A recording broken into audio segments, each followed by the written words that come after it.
구독, 좋아요, 알림 설정, 댓글까지 부탁드리겠습니다. 부동산 경기 침체라서 은행권에서 깡통 대출이 급증한다는데 깡통 전세는 들어봤어요. 깡통 대출은 또 뭔가요? 깡통 대출이 뭘까요? 자, 부동산 경기 침체에 은행권 깡통 대출이 급증을 하고 있다. 빌려준 돈의 원금은커녕 이자도 돌려받지 못하는 깡통 대출이 크게 늘었다. 즉, 깡통 전세가 뭐예요? 집값보다 전세가가 더 높은 상황이 왔다. 그래서 집을 팔더라도 전세 원금을 못 받는다. 이게 깡통 전세죠. 깡통 대출 역시 원금을 못 받는다. 다 못 받을 수도 있고 아니면 일부 손실이 나는 경우도 있죠. 이런 것들을 깡통 대출이라고 한다. 그래서 보시면은 무수익 여신, 이것을 깡통 대출이라고 한다. 손실 처리가 불가피한 무수익 여신이 지난해 말 기준 3조 5,207억 원으로 집계가 됐다. 어디서 나왔어요? 건설업에서. 그래서 부도 또는 채무 불이행 사태에 직면한 건설사들이. 그래서 종합건설업 폐업 건수는 1년 전보다 25% 늘어났는데 신규 등록 건수는 엄청나게 줄었죠. 이런 상황이라서 깡통 대출이 늘어나고 있다. 이 부분에 대해서는 말씀을 엄청 많이 드렸어요. 저희가 작년부터 계속 이야기했던 게 뭐였어요? 부실채권, 상매각. 매각은 일부 손실이고 상각은 전체 손실이죠. 이 규모가 계속 늘어나고 있다. 이 규모가 늘어나고 있다는 것 자체가 깡통 대출 규모가 늘어나고 있다는 뜻이다. 그럼 이 깡통 대출 규모가 늘어나기 전에 나타나는 전조 현상이 뭐다? 연체율이 늘어난다는 소리다. 근데 지금 엄청난 전조 현상들이 나오고 있죠. 새마을금고 지금 연체율 8%대라고 하죠. 저축은행도 지금 6%대 후반입니다. 그러니까 지금 캠코에서 나서가지고 저축은행 연체율 낮추려고 공매 사들인다고 하잖아요. 결국에는 정부 기관에서 지금 PF를 감당하고 있는 상황이에요. 지금 캠코에서 공매 사들이고 있고 LH에서 PF 부실 사업장 땅 사들이고 있고 허그에서 다 이거 PF 보증 계속 늘리고 있고 이거 다 지금 이렇게 되고 있는 상황이에요. 그러니까 깡통 대출은 계속 늘어나고 있고 문제는 저런 것들이 빨리 정리되기 위해서는 위기로 인식을 해야 되죠. 위기를 위기로 인식해야지 대비를 하는 거죠. 예를 들어서 멀리서 보더라도 저기 한 1000명 정도 오는 것 같아. 일단 100명 정도를 위에다 보고 해봐요. 큰일 나죠. 그런 것처럼 위기를 위기로 제대로 인식을 해야 되는데 그래야 대비가 되는 건데 저희가 대표적으로 최근에 지적했던 게 뭐였어요? 부동산 PF에 대해서 누가 봐도 이거는 부실 채권이고 이야기하는 깡통 대출이 될 가능성이 굉장히 높은데 이것을 고정 이하가 아닌 요주의로 바꿨죠. 뭐 하면서? 만기 연장하면서. 만기 연장했다는 것 자체가 갚질 못해서 만기 연장을 했는데 요주의로 했어요. 이 부동산 PF 나오기 이전에 나왔던 게 뭐였어요? 자영업자 대출. 자영업 대출은 요거 역시도 만기 연장하면서 뭘로 만들었어요? 정상채권으로 만들었죠. 그러니까 지금 정상채권인 척 둔갑하고 있는 부실채권들이 굉장히 많다는 소리예요. 숨어 있는 거죠. 정상채권인 척하고. 그러니까 당연히 계속 부실은 커져가는 거고 여기에 깡통 전세는 들어가서도 깡통 대출은 처음 들어왔습니다 이렇게 말씀하셨는데 깡통 전세가 깡통 대출의 일부입니다. 지금은 교육과정에서 빠졌다고 들었는데 우리 예전에 집합과 명제 들었죠. 깡통 대출이라는 대집합이 있으면 요 내에 깡통 전세도 있고 부실 여신도 있고 등등 여러 가지가 있는 거다. 전세도 대출이니까. 근데 지금 깡통 전세가 얼마나 심각해졌냐? 지금도 떼임 보증금이 또 80% 급증했다고 합니다. 1분기에만 1조 4천원. 작년에 얼마 나왔어요? 4조가량 나왔죠. 1조 4천원 이 추세만 지속돼서라도 6조입니다. 이거 하면 파산이죠. 허그 작년에 4조 손실 나가지고 자본이 한 1조밖에 없을 것이다. 1에서 2조밖에 없을 것이다. 이렇게 예측이 됐어요. 여기에 그래가지고 4조 긴급 투입한 거죠. 근데 1분기에만 1조 4천억 날아갔던 소리는 올해 내에 이 모양 이 꼴이면은 더 지원 없으면 허구 파산한다는 소리예요.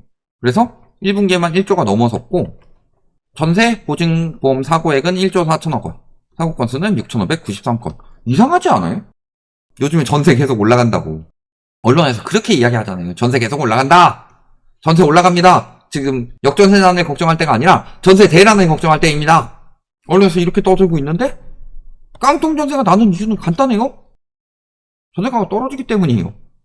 2년 전 대비로 전세가가 떨어지니까 새로운 세입자를 구하더라도 가격을 낮추든가 가격을 도저히 못 낮추면 안 들어오든가 그러니까 깡통이 되는 거죠. 물론 전세 사기 부분도 있겠지만 전세 사기는 이미 터지고 2022년에 많이 터졌었고 그래서 보증사고 규모가 크게 는 이유는 집값이 정점이던 2022년 체결된 임대차 계약의 만기가 속속 돌아오고 있기 때문이다. 그래서 허그가 올해 최대 적자를 기록할 것이라는 전망도 나오고 있다. 지난해 단기 순손실이 3조 8천억. 그래서 4조 지어놓은 거예요. 근데 회수율은 15%. 문제는요. 그래서 그렇게 물어보신 분들이 있습니다. 그러면은 SGI 여기도 보증보험 하는 데잖아요. 그러니까 여기다 하면 되지 않을까? 이런 말씀을 하신 분들이 있었죠. 허그가 굉장히 심각하기 때문에. 근데 문제는 서울보증보험이랑 하면 되지 않을까? 근데 퓨전하고 있습니다. 허그가 서울보증보험이랑 지원 확대 맞선 그래가지고 퓨전약 하고 있습니다. 그래서 허그가 전세보증금 반환 보증을 통한 임차인 보호를 강화하기 위해서 서울보증보험과 업무 협약을 체결했다. 이날부터 시행되는 주택도시기금법에 따른 것이다. 그래서 전세보증 반환 채권의 실권 등 금융기관의 담보권이 설정된 경우 허그의 반환보증 가입이 어려웠으나 업무 협약을 통해 SGI 보증부 전세대출을 받은 임차인도 전세보증금 반환보증 가입이 가능해졌다. 즉 담보 채권 설정이 됐는데 요거 허그 안 되고 SGI 쪽에서만 가능했는데 요거를 허그에서도 받아주겠다. 일부. 이게 뜻한 바가 뭐예요? 서울보증보험이 굉장히 위험해졌기 때문에 그나마 덩치가 큰 허그가 거기까지도 감당을 해내겠다는 소리죠. 그러면은 앞으로 반환 보증이 안 되는 채권들이 얼마나 많이 나오겠냐. 그러니까 지금 경매 많이 나오고 있는데 조심해야 된다고 그래서요. 그러니까 지금 이런 기사들이 떠요. 전국 아파트 경매 경쟁률이 역대 최고다. 이런 기사들이 계속 뜹니다. 경매에 지금 부동산 시장 살아나고 경매에 들어가야 될 때다. 근데 잘 보시면요. 낙찰률이 엄청 떨어졌습니다. 낙찰 가율은 뭐예요? 경매가 예를 들어 10억짜리가 나갔다. 얘가 8억 5천에 낙찰이 됐다. 그럼 낙찰 가율이 85%인 거 아니에요? 그러니까 경매 매물은 증가했다. 근데 낙찰률은 급감했다. 낙찰 가율이 올라갔다. 이게 뜻하는 바가 뭐다? 경쟁률도 높다. 이게 일부 매물에만 몰리고 있는 거다. 근데 이 일부 매물에만 몰리게 된다는 것은 이 일부 매물이 양질의 물건이 나온다는 소리죠. 그러면 한 가지 알 수 있는 거. 양질의 물건이 아닌 것들이 많아요. 지금 깡통전세나 이런 사기로 인해서. 그럼에도 불구하고 양질의 물건이 나오고 있다는 것 자체가 양질의 물건도 지금 경매 시장에 나타나고 있다는 소리예요. 영끌적 붕괴가 본격적으로 일어나고 있다는 소리고. 그러니까 지금 여기서 알 수 있는 것들 전부 통합해서 이야기하면 뭐예요? 첫 번째, 깡통 대출 급증. 요것은 1, 2금융권을 가리지 않고 진행 중이다. 근데 이 상황에서 지금 PF 문제 등으로 인해서 2금융권에서는 대손 충당금으로 감당 안 되는데 문제는 깡통 대출이 늘어나서 PF만 하더라도 감당이 안 되는데 깡통 대출까지 지금 대손 충당금을 때리고 있는 중이다. 세 번째, 여기에 깡통 전세가 폭증하고 있는데 문제는 허그 부담이 더 늘어나고 있다. LH 부담 늘리고 캠코 부담 늘렸듯이 허그 부담 늘리고 있다. 이거 다 떠안도록 만드는 거예요. 터지지 않게 하기 위해서 정부 관련 기관들이 떠안고 있는데 해결되는 건 없죠. 해결되는 건 없으니까 손실만 계속 나고 있다는 소리고 그러니까 때려받고 있는 거예요. 허그 이번에 4조 뭘로 줬냐. 그 다음에 이 상황에서 양질의 경매 매물까지도 나오고 있다. 이런 것까지 보시면은 물 위에 오리가 떠 있어요. 누가 봐도 오리죠? 오리가 떠 있다. 아, 오리는 안전하겠네 라고 하고 있는데 요 밑에서 발버둥을 엄청 치고 있다고 하죠. 요 밑에서 발버둥을 엄청 치고 있는데 문제는 이 오리가 발버둥을 침과 동시에 깃털에 기름을 묻혀서 떠 있는다고 그랬어요.